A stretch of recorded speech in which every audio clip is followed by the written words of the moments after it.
And I confess that there have been times during the course of writing this book when I've had to ask myself whether I was too tempered in speaking the truth as I saw it, too cautious in either word or deed, convinced as I was that by appealing to what Lincoln called the better angels of our nature, I stood a greater chance of leading us in the direction of the America we've been promised. I recognize that there are those who believe that it's time to discard the myth, that an examination of America's past and an even cursory glance at today's headlines show that this nation's ideals have always been secondary to conquest and subjugation, a racial caste system, and rapacious capitalism, and that to pretend otherwise is to be complicit in a game that was rigged from the start. Do we care to match the reality of America to its ideals? If so, do we really believe that our notions of self-government and individual freedom, equality of opportunity, and equality before the law apply to everybody? Or are we instead committed, in practice, if not in statute, to reserving those things for a privileged few?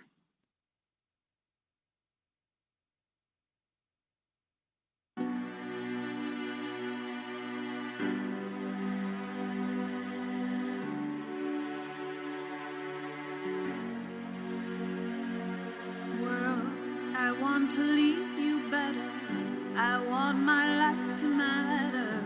I am afraid I have no purpose here. I watch the news on TV, abandon myself daily. I am afraid to let you see the real me. Rain it falls, pouring on me in the rain it falls, sowing the seeds of love and hope, love and hope. You don't have to stay here, stuck in the weeds. Have I the courage to change? Have I the courage to change? Have I the courage to change today? Have I the courage to change? Have I the courage to change? Have I the courage to change today?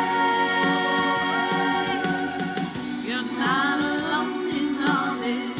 You're not alone, I promise. Standing together we can do anything. You're not alone in all this. You're not alone, I promise. Standing together we can do anything.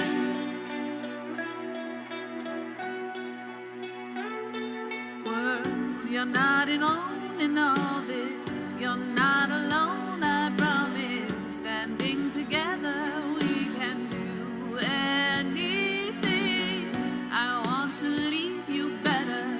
I want my life to matter. I am afraid I have no purpose here. Rain it falls, pouring on me in the rain it falls, sowing the seeds of love and hope, love and hope.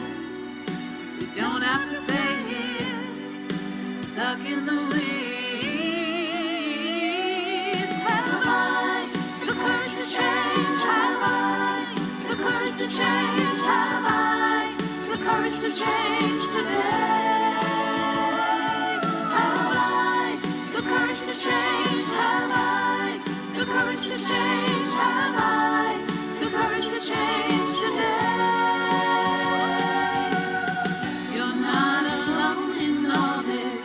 You're not alone, I promise. Standing together we can do anything.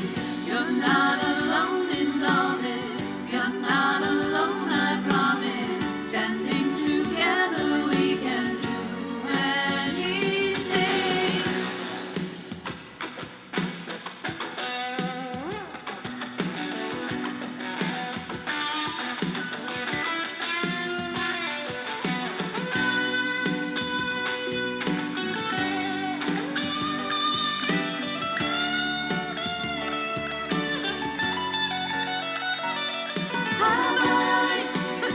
change? Have I the courage to change? Have I the courage to change today? Have I the courage to change? Have I the courage to change? Have I the courage to change today? You're not alone in all this. You're not alone, I promise. Standing together we can do anything. You're not alone in all this. You're not alone, I promise. Standing together we can do anything. You're not alone in all this. You're not alone, I promise. Standing together we can do anything. You're not alone in all this. You're not alone, I promise. Standing together we can do anything.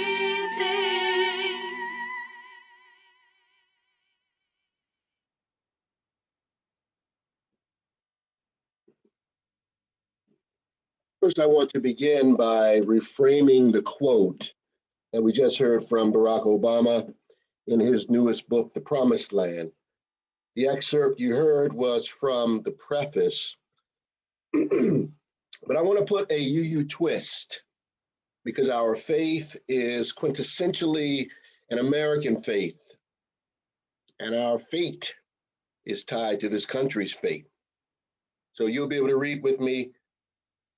Do we care to match the reality of Unitarian Universalism to its ideals? If so, do we really believe that our notions of beloved community, individual freedom, and equality of opportunity apply to everybody? Or are we instead committed in practice, if not in statute, to reserving those things for a privileged few?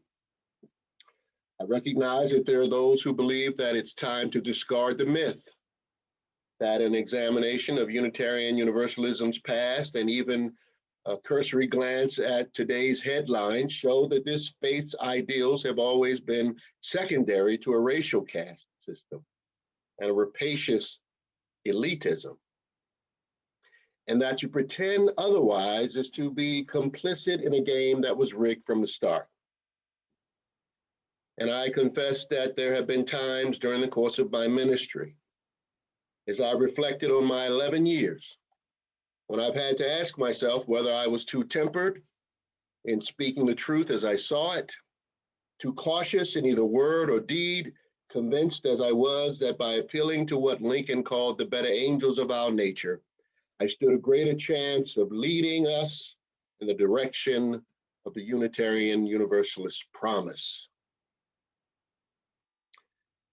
That struck me when I read his preface. That's as far as I've gotten in the book. It struck me because it spoke directly to me. It spoke directly to our country. It spoke directly to our religion. Have we been too timid? Have we been too reluctant? Have we not thrown caution to the wind enough? Have we not proclaimed our message more? So sit with that. Sit with that. The first thing that came to mind with the sermon, of course, is the word colonize. Colonize, which means that a group establishes power over another group that is indigenous to a particular land. Therefore, to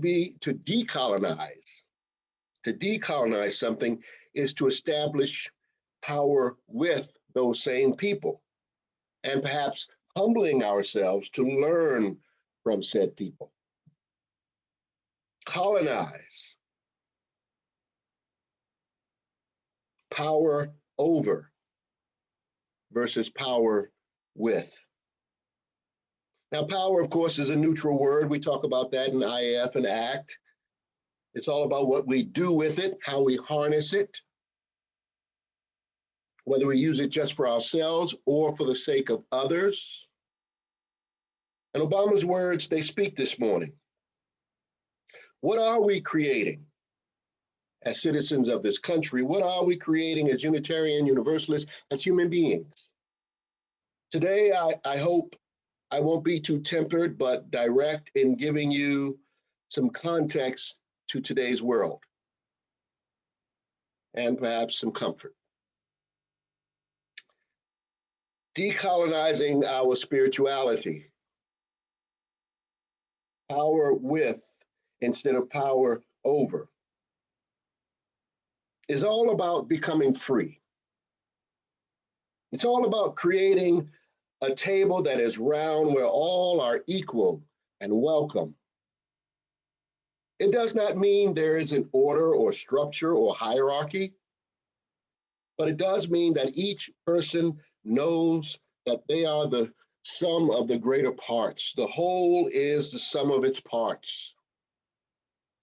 Being free means deprogramming those stories that hold us back, those narratives that tell us we are powerless or tell us we are better than those people over there. Being free means that we don't need to feel better than anyone to have value, to feel worthy.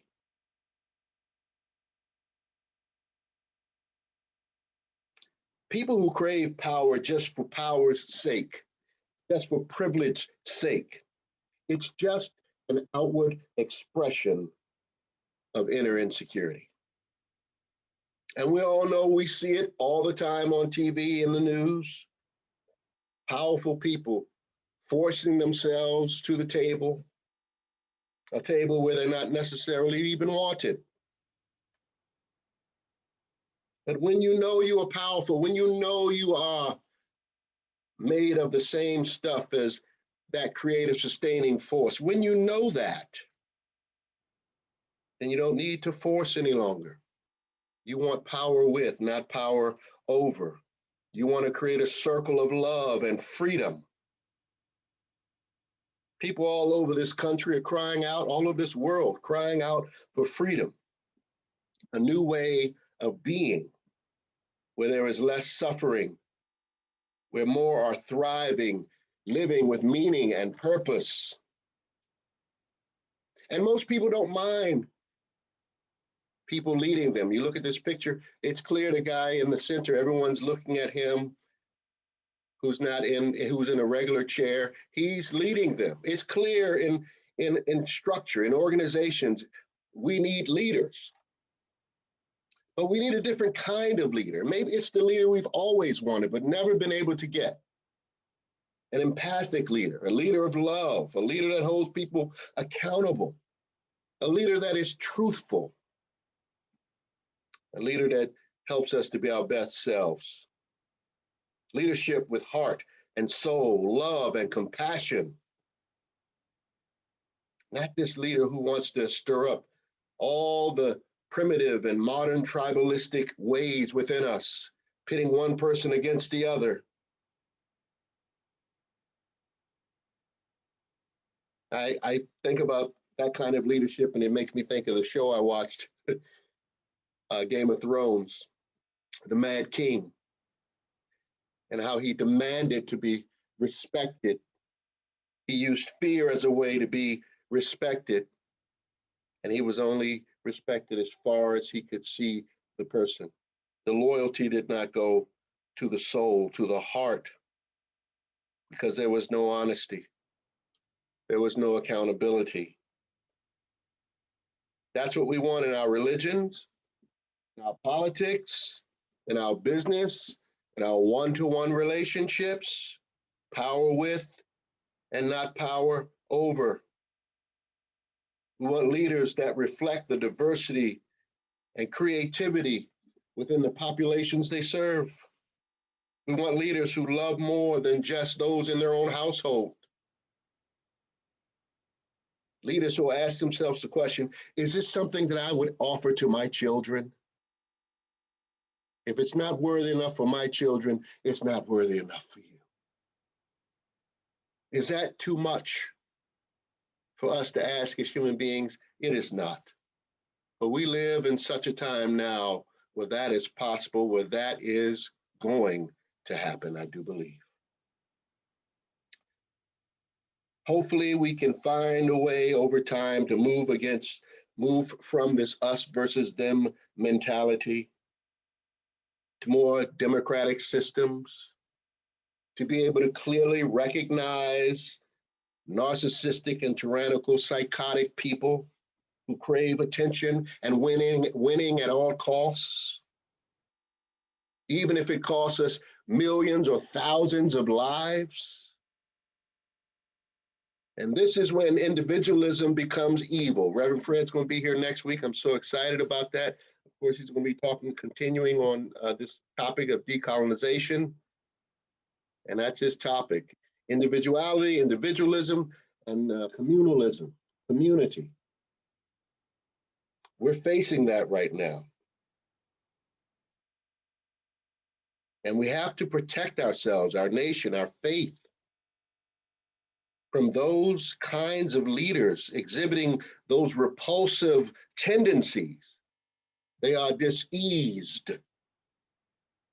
And we have to work to protect our society from experiencing this again.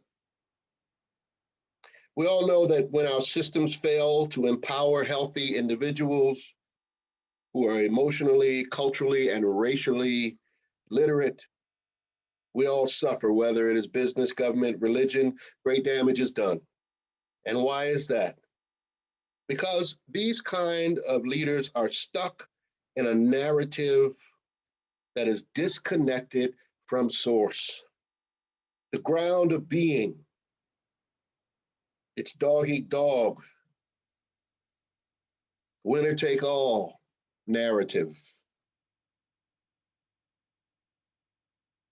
They have individuated to a point where they have forgotten that the world was created for all of us and not just them. And so it's a level of ignorance that we have to protect ourselves from. And when these individuals show up, and unfortunately there have been many over the history of humanity, they create imbalance. They exploit all of the areas that we need to work on, and I guess that's a good thing. But they bring dis-ease and anger and distrust and suffering and war. Look at history, and you'll see that pattern emerge in religion, in business, in government. When leaders disconnect from the earth and their connection with other human beings, they lose touch with reality. They lose their soul. So what does it mean then to disconnect from the earth? Disconnect from the earth. All beings for me are spiritual beings. All human beings are spiritual beings. That's the language I like to use. And we know this intuitively, that we share relationship to the trees and animals and dirt and people. We know this because we were once a collectivist and communal people primarily. The will of the tribe was more important than personal ambition. Why can't we get on the same page about COVID-19? Because of the illusion of separation that we've created, we can't get our nation to work together. Now, Western civilization lost its connection to earth-based religion or spirituality, although it is embedded in the rituals. And there's power in the rituals. But the loss of this connection leaves us under the illusion of power over instead of power with. We're healing. We're taking off the veil. And we're seeing things like never before. Nature, art, science, spirituality, reason, mystery, earth, sea, sky, the elements, all connected in a beautiful symphony. But somewhere in the process of becoming, of evolving, we lost touch. We got civilized. We expanded. but we lost our connection to the ground of being, to those earth-centered traditions.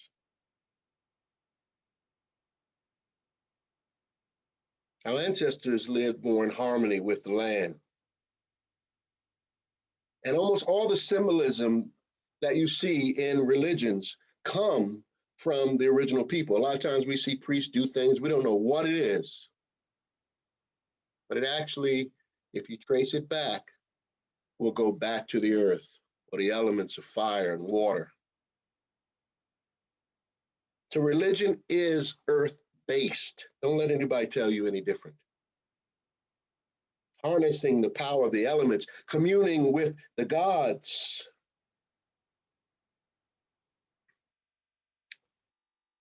The Western civilization lost touch.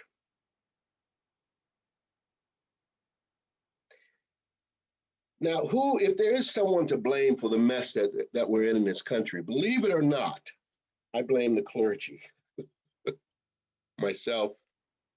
But if we go all the way back and we look at the development of Rome and the Roman Empire and the empire of Christianity, you realize that the great teachers in humanity, even before humans were literate, were of the priestly caste. In Hinduism, that is considered the highest caste. Or like the shaman, connected to the land, the shamans. You see, I have a picture of me and Reverend Anastasia. We're sort of modern day shamans, the priestly castes, the most powerful caste on the earth. Why? Because they are the myth makers. Today, they are the rabbis and preachers and priests, but also anybody in the arts, television producers, movie stars, writers, artists, musicians, modern day myth makers carrying the traditions forward. They too tell the human story in art and literature. And right now, many narratives are colliding over power with versus power over. The mass media and social media are clashing over how and who shall bring these stories to the world. But the cool part is that the technology is freeing us from one primary narrative. So it's really going to be hard for us to be dominated again by a primary religion as has been done in the past. The veil is falling off, and we're able to see multiple ways of doing things. That's good and bad, of course.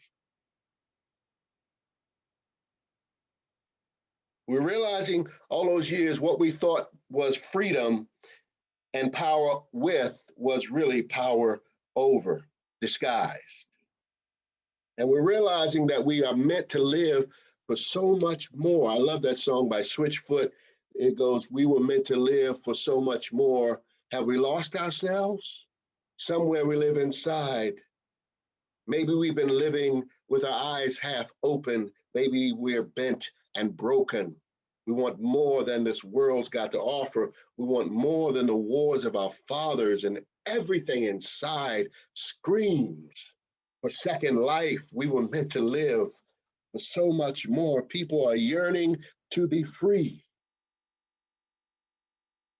And the stories are changing due to this technological explosion. Some have been sucked into the lies and conspiracy theories used by people who want power over, who use asinine and fear-based narrative to scare people into submission. But there are also new ways of living emerging on the planet, Green New Deals. Things happening in places where reconciliation of the past, where owning the negative narrative that was one-sided is happening. Where people are getting back in touch with Mother Earth because we know our fate is tied to the earth. And when we tie back into the ground of being to Mother Earth, we're tying into power with, and we're decolonizing our future. The author Daniel Quinn described it this way: there are takers and there are leavers, and we need both, but the world has mostly been subjugated by the takers, the agrarians, the expansionists, and the leavers, the earth-based cultures, have been dominated into submission, but they are making a comeback. It's a simplistic idea, but it makes sense. And I do believe that we are moving forward by looking back, and finding those things that are meaningful, finding those permanence in a transient world, finding those things that will be useful for our species and discarding those that are no longer useful. It's a wonderful thing. Today in the United States, 51% are choosing to move forward. And that's what Malcolm Gladwell's book, The Tipping Point, was all about. Actually, you only need 25%, he said, to create a tipping point. So we have much more than a tipping point. And so I'm confident that we're moving toward a society that will understand its interconnected and interrelatedness. And so I believe we will eventually adjust in due season to all of the sort of negative language, conspiracy theories, things that are not grounded in fact or historical precedents. Humanity won't always be flailing, looking for someone to blame for everything. The old ways, the old religions are dying. The old values that have not evolved are being left behind. And there's no turning back. And so this message today is all about change theology, change cosmology, change.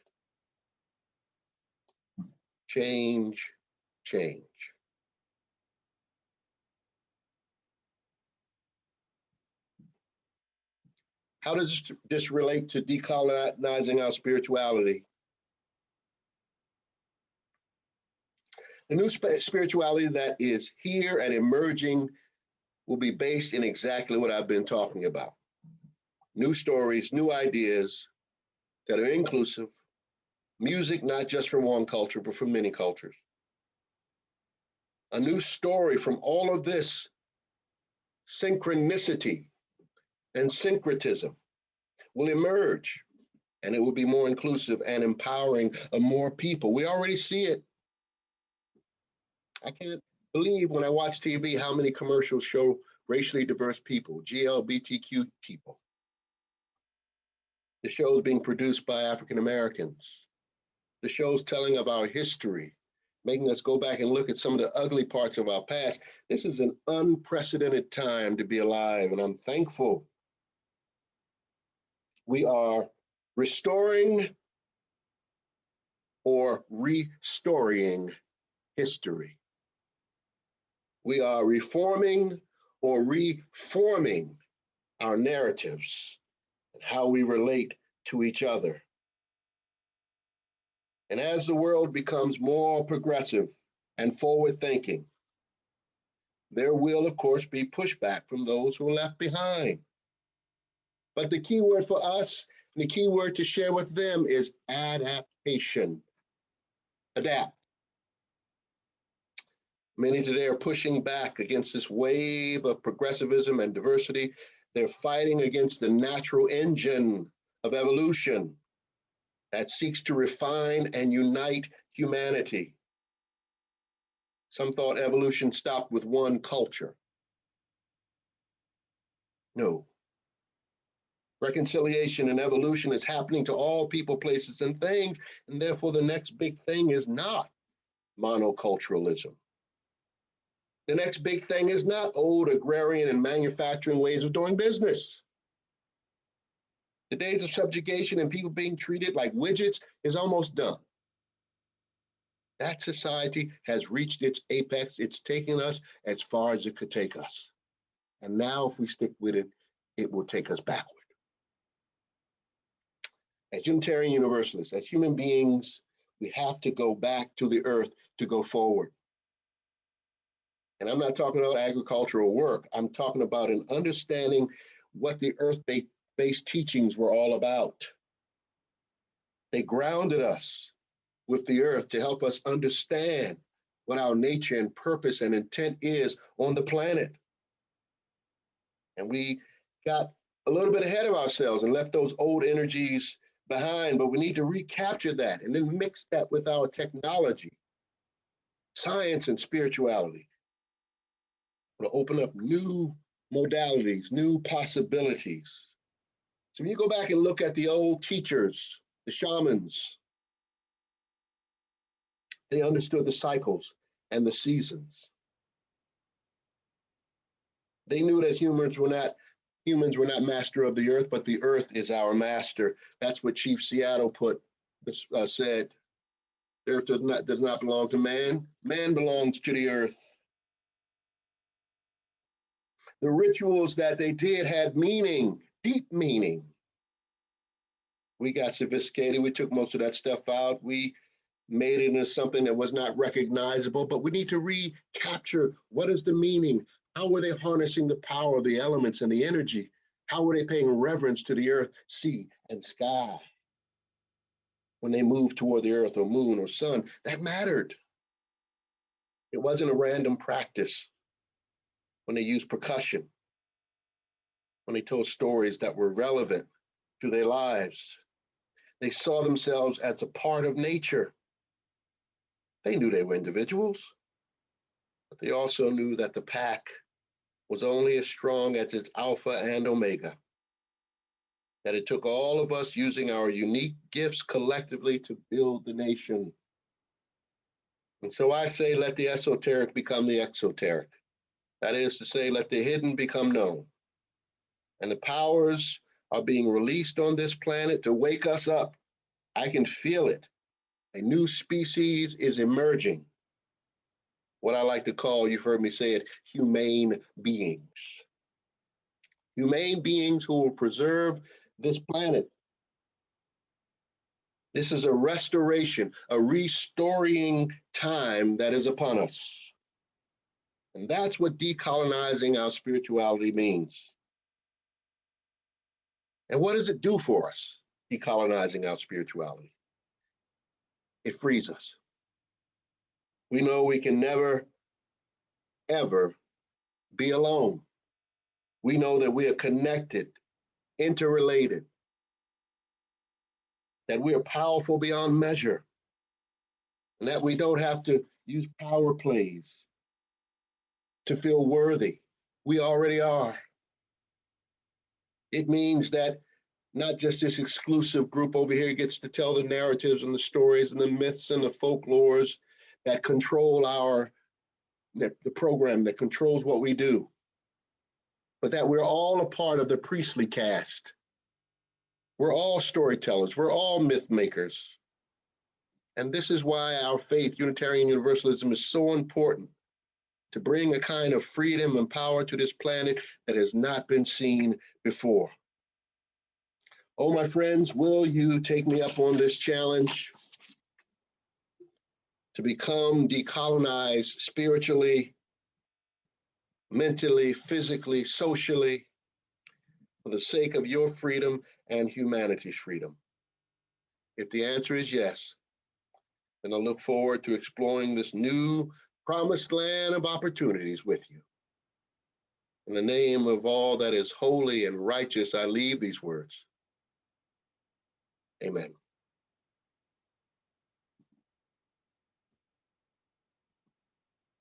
This month's Share the Plate partner is the Anne Arundel Conflict Resolution Center. Began in 1993 when a group of local citizens met to create community-based solutions to violence. Today, they offer mediation, facilitation, and community conferencing services to individuals and groups in conflict. These services are free of charge to the residents of Anne Arundel County.